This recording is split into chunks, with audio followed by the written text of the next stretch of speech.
La comunicación interatrial. En una revisión médica realizada a un niño de 5 años se descubre una comunicación interauricular tipo ostium secundum. Es un niño de 5 años, entonces la primera pregunta que va a hacer su mamá es, ¿se cierra o no se cierra ese CIA? Entonces, ¿qué van a hacer? Se cuantifica el shunt izquierda-derecha, que resulta ser de 1.2 a 1. La presión arterial es normal. ¿Cuál de las siguientes afirmaciones respecto a la cirugía es correcta? ¿Qué se hace en este caso? ¿Se opera o no se opera? No se opera porque hemos dicho que es más de 1.5, ¿no? Entonces, está indicada siempre en la CIA. No está indicada por tratarse de un defecto que no llega a producir nunca hipertensión pulmonar. No, esto es falso, ¿no? Porque llega a producir hipertensión pulmonar con el tiempo. No está indicada con la cifra actual de shunt, por lo que se debe vigilar al niño periódicamente para ver si aumenta. Esta es la alternativa correcta.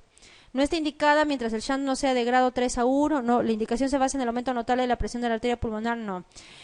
Si bien es cierto esta relación de la resistencia pulmonar en relación a la resistencia sistémica debe ser de 1.5 para poder realizar la intervención, pero cuando ya se produce la hipertensión pulmonar severa ya es una contraindicación para la intervención quirúrgica. Hipertensión pulmonar severa hablamos cuando ésta supera los 70 milímetros de mercurio y las resistencias vasculares pulmonares está por encima de 8 unidades GUT.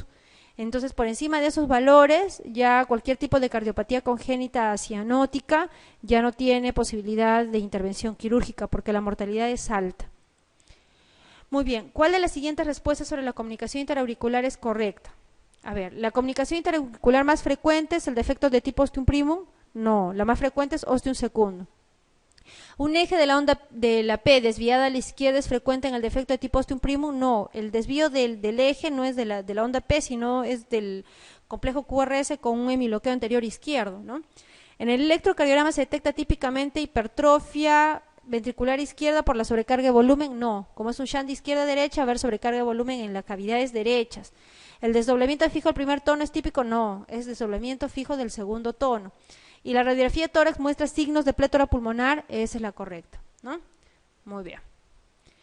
En un lactante afecto de cardiopatía congénita, sin cianosis, con soplo de insuficiencia mitral, aquí para confundirnos un poco, plétora pulmonar en la radiografía de tórax, y hay plétora pulmonar, no hay cianosis. Y el electrocardiograma presenta desviación izquierda, acá debe haber un error, debe ser el eje con desviación derecha, ¿sí? Porque, ya.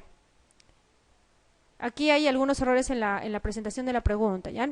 En realidad el eje sí está desviado a la izquierda, considerando que fuera el ostium primum, pero el patrón no sería RSR en B1, ¿no? El bloqueo de rama derecha es en tipo ostium secundum, ¿ya? Pero el eje desviado a la derecha con RSR' en derivaciones derechas sí pertenecen a ostium secundum. El eje desviado hacia la izquierda con hemiloqueo anterior izquierdo es ostium primum, ¿ya? Niño de 6 años, asintomático cardiológicamente, presenta un soplo sistólico eyectivo en borde external izquierdo con un desdoblamiento fijo del segundo tono. Ya estarán pensando en CIA. Y en el electrocardiograma un patrón RSR' en precordiales derechas. El diagnóstico más probable, comunicación interauricular, ¿no? La comunicación interventricular tiene un soplo paraesternal izquierdo, ¿no? Que se produce durante toda la sístole. El tipo soplo inocente es un soplo que solamente durante la sístole. El ductus arterioso persistente es un soplo en maquinaria de vapor. Y la estenosis aórtica leve es soplo, pero es un soplo sistólico de tipo eyectivo. ¿Y a qué nivel? En el foco aórtico. Si es estenosis aórtica leve, no va a haber crecimiento ni sobrecarga de cavidades derechas, sino de cavidades izquierdas. Si es ductus arterioso persistente, igualmente, cavidades izquierdas, ¿no? Este es un incremento, un patrón RSR' precordiales derechas que nos está indicando sobrecarga de volumen e hipertrofia de ventrículo derecho. Por lo tanto, estas dos están excluidas por esa situación. Muy bien, la respuesta es la B. En un paciente adulto con desdoblamiento fijo del segundo tono y un bloqueo incompleto rama derecha y dilatación del ventrículo derecho, el diagnóstico más probable es... Miren, las preguntas son sencillas, solamente que... Exactamente, ¿no? Comunicación interauricular. Una comunicación interauricular es inoperable. ¿Cuándo es inoperable? ¿Qué les dije? ¿Cuándo ya no se puede operar una comunicación interauricular o cualquier cardiopatía congénita cianótica?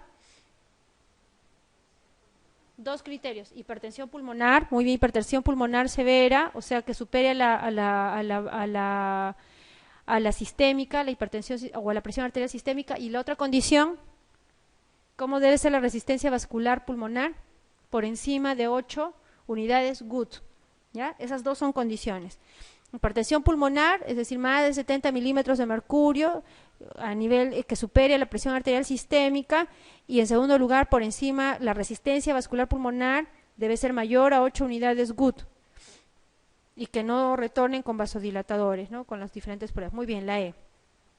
El diagnóstico de la coartación de aorta se puede realizar a la cabecera del enfermo. Uy, ¿por qué me han puesto así las preguntas? Ya, vamos a pasar a la comunicación interventricular primero, porque vamos a revisar coartación de aorta antes. La comunicación interventricular entonces es otro tipo de cardiopatía congénita cianótica frecuente, pero esta es la cardiopatía congénita más frecuente en los niños, la que se presenta con mayor frecuencia en los niños. Entonces aquí tenemos una serie de clasificaciones que vamos a ver en lo posterior, pero básicamente lo que tenemos es un incremento de flujo desde las cavidades izquierdas del ventrículo izquierdo hacia el ventrículo derecho, y por lo tanto también existe una mayor eyección de volumen hacia la arteria pulmonar, por lo tanto vamos a encontrar en ese tipo de cardiopatía congénita también plétora pulmonar.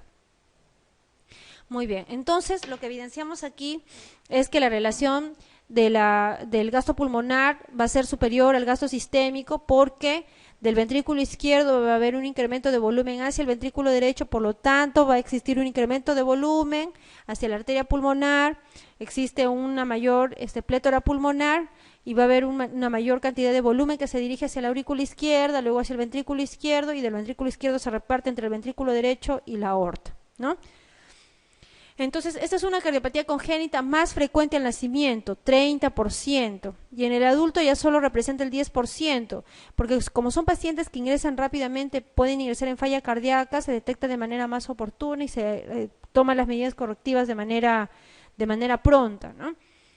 Dejada su evolución natural, que también hemos visto casos de pacientes que tienen CIB en edad adulta, el 50% fallece a los 40 años por falla cardíaca y el 70% antes de los 60 años. ¿De qué depende? Depende de la hipertensión pulmonar y depende del tamaño del shunt de la comunicación interventricular.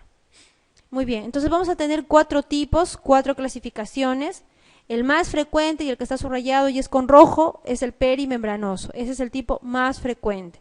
El perimembranoso, que está justamente casi en la unión muscular con la unión membranosa del septum interventricular. Recuerden que el septum interventricular tiene 2 porciones, la porción membranosa y la porción muscular propiamente dicha.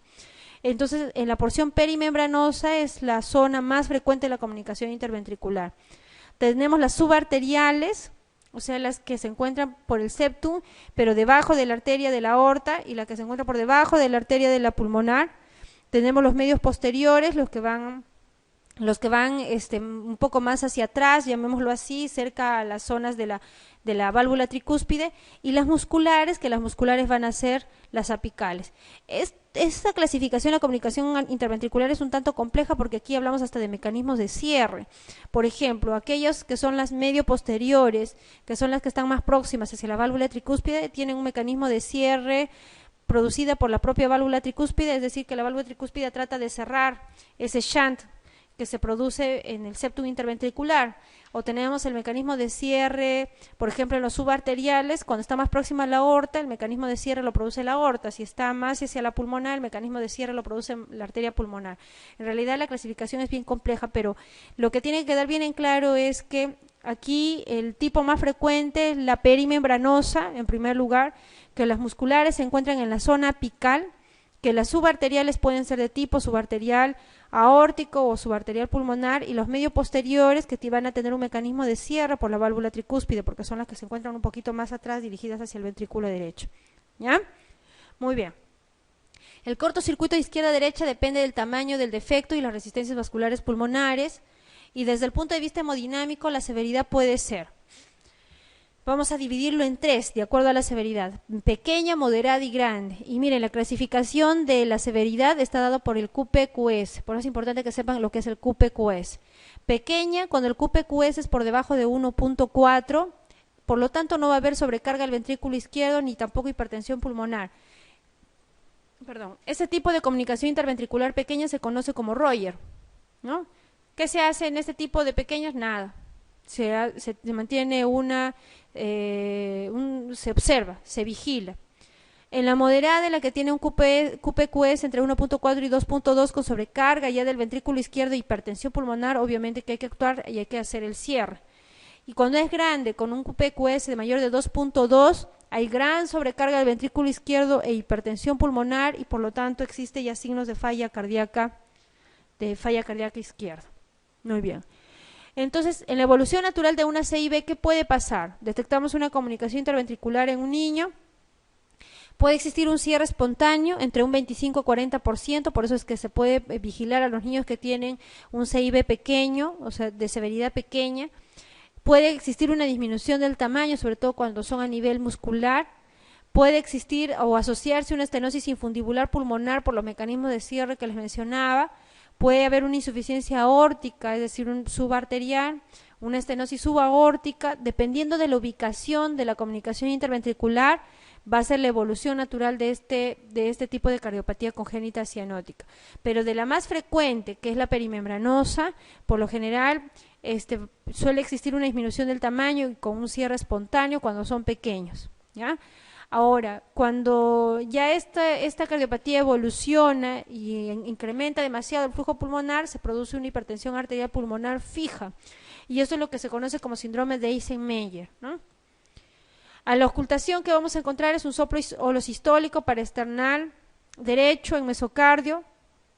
Mientras más intenso sea el soplo, mientras nosotros escuchamos una cosa exagerada, así es el soplo de un CIB, mayor intensidad, menos severidad.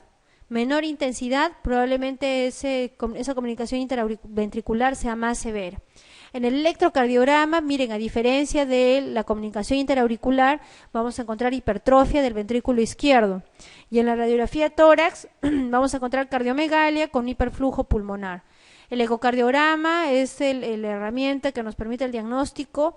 Aquí vamos a determinar, la ubicación de la comunicación interventricular, el tamaño de la comunicación interventricular, la relación QP-QS existente y por lo tanto nos va a indicar si hay que operar, hay que ser vigilantes y en cuarto lugar, cuáles son los mecanismos de cierre, dependiendo de la ubicación que se encuentra esta comunicación interventricular. La resonancia magnética nos brinda muchas imágenes también, pero no nos permite evaluar lo que es el QP-QS.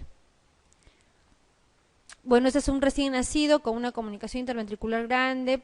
Ya este niño presenta una cardiomegalia importante con signos de congestión pulmonar. Miren, los pulmones son, primero que el índice cardiotorácico es amplio, ¿no? Es un corazón grande, ¿no? Que más o menos ocupa las 2/3 partes del tórax. Y vemos también de que los pulmones son casi blancos, ¿no? Aparte que la placa está penetrada, pero aquí estamos encontrando ya signos de congestión pulmonar.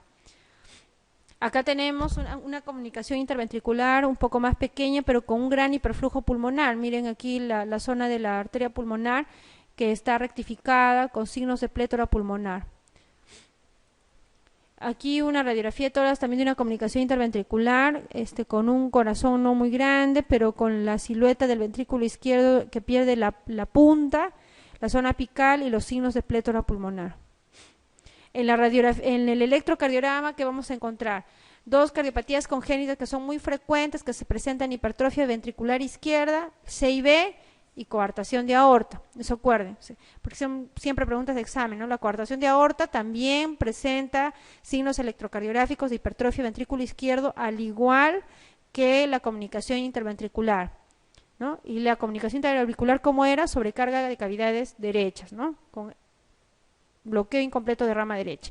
En la comunicación interventricular, entonces vamos a encontrar un patrón electrocardiográfico en la cual el eje va a estar desviado hacia la izquierda con signos de hipertrofia de ventrículo izquierdo.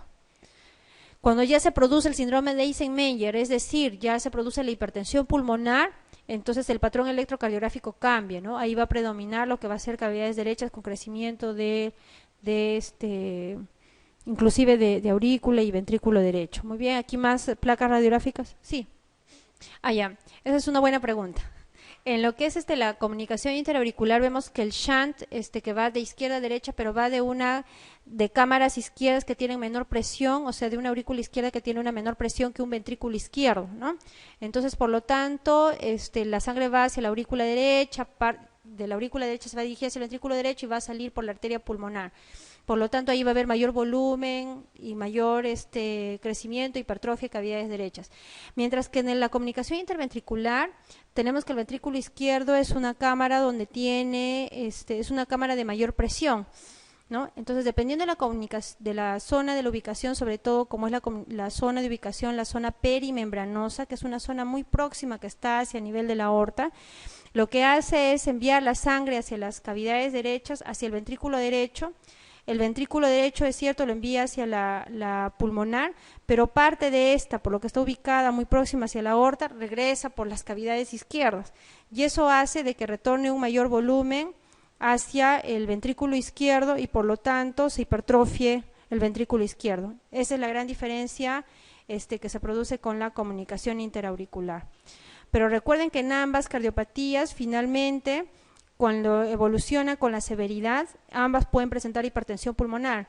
Entonces llega un momento en que el patrón electrocardiográfico y el cuadro clínico va a ser solamente de hipertensión pulmonar, y ahí ya no se presenta lo tradicional y lo típico ni de la comunicación interauricular ni de la comunicación interventricular. ¿Ya? Muy bien. No. En la comunicación interventricular recuerden que no hay bloqueo de ramas, sino es hipertrofia de ventrículo izquierdo. Entonces la coartación de aorta, como vamos a ver en la presentación de coartación de aorta, también el electrocardiograma es un patrón de hipertrofia de ventrículo izquierdo. ¿Ya? Las tres, digamos, cardiopatías congénitas que van a presentar una hipertrofia de ventrículo izquierdo, ¿quiénes van a ser? Comunicación interventricular, coartación de aorta y estenosis aórtica, ¿no? Las tres patologías son las que presentan un electrocardiograma con un patrón de hipertrofia de ventrículo izquierdo. ¿Ya? El bloqueo de rama derecha solamente es en la comunicación, es en la comunicación interauricular, claro, en otras patologías que pueden haber cuando hay hipertensión pulmonar y sobrecarga derecha, pero en una cardiopatía congénita pura se presenta en la comunicación interauricular. ¿Ya? Muy bien. Entonces, el síndrome de Eisenmenger se produce cuando la comunicación interventricular se presenta con una hipertensión arterial pulmonar severa. Vamos a hacer aquí un paréntesis, la hipertensión pulmonar la vamos a clasificar de dos tipos, la fisiológica y la que ya está anatómicamente establecida. El síndrome de Eisenmenger se produce cuando se presenta el CIB con una hipertensión arterial pulmonar severa y ya anatómicamente establecida, o sea, ya no hay posibilidad de retorno.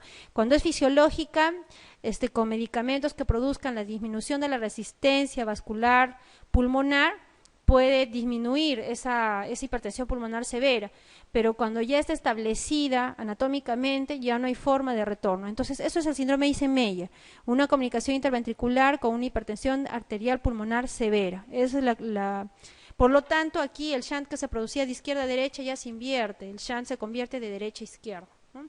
Entonces, este es un paciente que obviamente va a presentar signos de falla cardíaca, disnea, va a presentar ya cianosis porque el shunt se invirtió, se convirtió de derecha a izquierda, va a tener signos de insuficiencia cardíaca derecha, desaparece el soplo del CIB porque es un CIB ya avanzado. Recuerden, mientras más intenso el soplo del CIB, menos severo. Mientras menos intenso el soplo del CIB, mayor severidad. Ya un segundo ruido cardíaco reforzado por la hipertensión pulmonar, los soplos de insuficiencia pulmonar y o tricúspide, y ya no vamos a encontrar aquí una hipertrofia del ventrículo izquierdo, sino que vamos a encontrar hipertrofia del ventrículo derecho, porque el shunt se invirtió. ¿Ah? Muy bien, ¿cuál es el tratamiento de la comunicación interventricular? La indicación quirúrgica viene dada por los síntomas. Si es un paciente que presenta signos de falla cardíaca, a pesar de que no tenga un QPQS por encima de 2.1, tiene que ser cerrado, tiene que cerrarse ese shunt. Entonces depende de los síntomas, depende de que esta relación QPQS sea por encima de 2.1, la presión de la arteria pulmonar tiene que estar por encima de 50 milímetros de mercurio, pero por debajo de 70 milímetros de mercurio, y tiene que estar por debajo de las 8 unidades GUT, que es lo que corresponde a la resistencia vascular pulmonar, y también está en función al deterioro de la función del ventrículo izquierdo. Si es un ventrículo izquierdo ya deteriorado, se tiene que intervenir, ¿no? Ocasionalmente el cierre puede hacerse con dispositivo oclusor, a diferencia de la comunicación interauricular, casi el 80% se cierra con dispositivo, pero a diferencia del CIB, por lo general el cierre es quirúrgico, se utilizan muy poco los dispositivos porque depende de la ubicación de la ubicación de este shunt, ¿no? Muy bien. Entonces, ¿con qué valores de resistencias pulmonares se puede considerar que el cierre de una CIB podría ya estar contraindicado? Vuelvo a insistir en la definición de hipertensión pulmonar porque es algo que ustedes lo tienen que tener bien claro en cardiopatías congénitas. Hablamos de hipertensión pulmonar cuando esta supera los 25 milímetros de mercurio en reposo o más de 30 milímetros de mercurio en ejercicio, que no es una contraindicación para una intervención quirúrgica, es contraindicación cuando supera los 70 milímetros de mercurio, o sea, una hipertensión pulmonar severa. Ese es un parámetro. El otro parámetro se mide a través de las unidades Gut, que es el que mide lo que es la resistencia vascular pulmonar.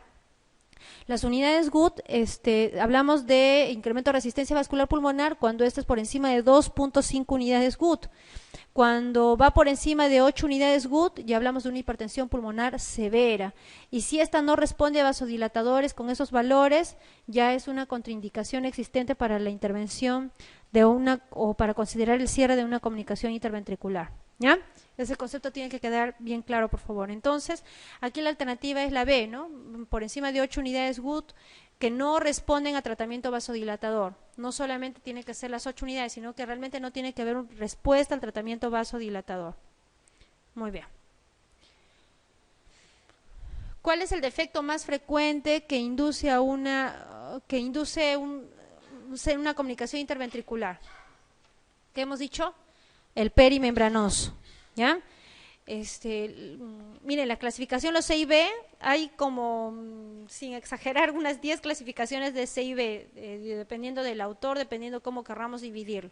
Pero lo que no va a variar es esta clasificación en la ubicación de la zona anatómica.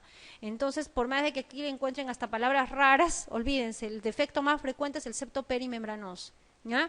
Porque pueden encontrar aquí con mecanismos de cierre, con mecanismos de apertura, bien dependiendo de la clasificación que opten, pero el defecto del septo perimembranoso es el CIB más frecuente. Niño de 3 meses, asintomático, buen desarrollo pondoestatural, se le ausculta un soplo protosistólico suave de alta frecuencia en el borde esternal izquierdo bajo. El segundo ruido cardíaco es normal, eso es importante porque el segundo ruido cardíaco, si estuviera aumentado, nos estaría hablando de hipertensión pulmonar, ¿no? La radiografía de tórax y el electrocardiograma son normales, ¿no? Entonces, miren, es un niño de 3 meses con un soplo, no dice paraesternal izquierdo, pero es borde esternal izquierdo, ¿no? Recuerden que los paraesternales izquierdos o los bordes esternales izquierdos son comunicación interventricular. Entonces es un soplo protosistólico suave, borde esternal izquierdo bajo, segundo ruido cardíaco normal, o sea, no hay hipertensión pulmonar, una radiografía de tórax y electrocardiograma normal, o sea, no hay hipertrofia ventrículo izquierdo, no hay plétora pulmonar.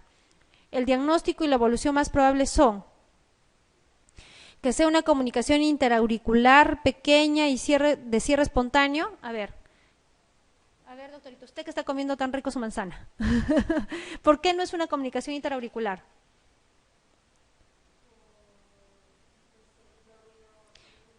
Ya, muy bien. 1. Doctor, ¿usted por qué no es comunicación interauricular? Ya, no hay bloqueo de rama. ¿Cómo es? Perdón, ya le dije la alternativa. Él le dijo desdoblamiento al segundo ruido cardíaco. Ya, el EKG, perfecto. El EKG es normal. No hay bloqueo de rama, no hay sobrecarga de cavidades derechas. O sea que ese lado sacamos la comunicación interauricular. Aparte que la comunicación auricular, recuerden, no tiene ningún tipo de mecanismo de cierre. La comunicación auricular no tiene mecanismo de cierre, a diferencia de la comunicación interventricular. Segunda alternativa, estenosis pulmonar. A ver, si nosotros pensamos una estenosis pulmonar, aunque no hemos hecho todavía el tema, si hay una obstrucción en la salida del ventrículo derecho, ¿cómo va a estar ese ventrículo derecho? Hipertrofiado, ¿no es cierto? Entonces tendríamos el electrocardiograma con signos de sobrecarga derecha o hipertrofia ventrículo derecho que no existe, por lo tanto la estenosis pulmonar sale, ¿no? La comunicación interventricular pequeña y restrictiva, De cierre espontáneo, sí, esta es la alternativa más probable porque tenemos aquí una pequeña y restrictiva. ¿Qué significa? ¿Qué significa? De que no va a provocar ningún tipo de hipertensión pulmonar, no va a provocar ningún tipo de hipertrofia ventrículo izquierdo. ¿Cómo se llama esta comunicación interventricular? Tiene un nombre, Royer, ¿no? Royer, la interventricular pequeña, restrictiva y que por lo general tiene de cierre espontáneo, es Royer, ¿no? Muy bien. Fallot ya no es porque el Fallot se presenta siempre con cianosis, al menos el Fallot clásico. Muy bien, la respuesta es la C. Aquí salió Royer. ¿Cuál es la actitud más correcta ante una enfermedad de Royer? ¿Qué vamos a hacer frente a una comunicación interventricular pequeña, restrictiva y que no produce mayor alteración hemodinámica? ¿Qué se hace? Se observa, ¿no? Se observa. ¿Y qué vamos a hacer en estos casos? Actitud de espera y seguimiento, sí, perfecto, pero algo que me olvidé mencionarles es que en todas las comunicaciones interventriculares se tiene que hacer profilaxis de endocarditis, ¿ya? De endocarditis infecciosa. Entonces aquí la alternativa viene a ser la C y la D, profilaxis de endocarditis infecciosa y actitud de espera y seguimiento, porque Royer es una comunicación interventricular pequeña y restrictiva.